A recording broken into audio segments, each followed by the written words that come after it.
ప్రభుత్వము రాష్ట్ర హైకోర్టులో ప్రకటించినట్టు, హైకోర్టుకు సూచించినట్టు న్యాయవాదుల ఫోన్లను కూడా ట్యాపింగ్ చేసినట్టు వార్తలు వచ్చాయి. అనేక మంది వ్యాపారస్తుల ఫోన్లు ట్యాపింగ్ చేసినట్టు వార్తలు వచ్చాయి.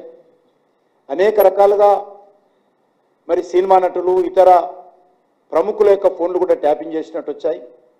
చివరకు మా ఆఫీసులో పనిచేసేటువంటి సిబ్బంది ఫోన్లు కూడా మాతో సహా అనేక మంది మా పార్టీ నాయకుల ఫోన్లు కూడా ట్యాపింగ్ చేసినట్టు మరి ఈరోజు రాష్ట్ర ప్రభుత్వం హైకోర్టుకి ఇచ్చినటువంటి నివేదికలో మనం చూశాము. కాబట్టి నాకు పూర్తి విశ్వాసం ఉంది, రాష్ట్ర న్యాయస్థానం దీనిపైన సమగ్రమైనటువంటి విచారణ జరిగి దోషులకు శిక్ష పడే విధంగా సిబిఐ దర్యాప్తుకు ఆదేశించాలని చెప్పి కూడా రాష్ట్ర న్యాయస్థానం ముందు మా పార్టీ తరఫున మేము మరి మా యొక్క పిటిషన్ వేసుకున్నాము. తప్పకుండా మా పిటిషన్కి అనుకూలంగా రాష్ట్ర హైకోర్టు తీర్పు ఇస్తుందని భావిస్తున్నాం.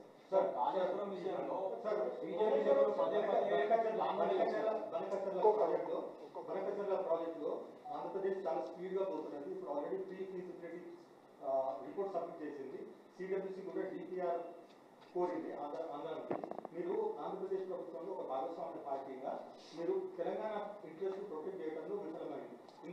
ఏమైందని ఒక నిమిషం మీరు అట్లా మాట్లాడు.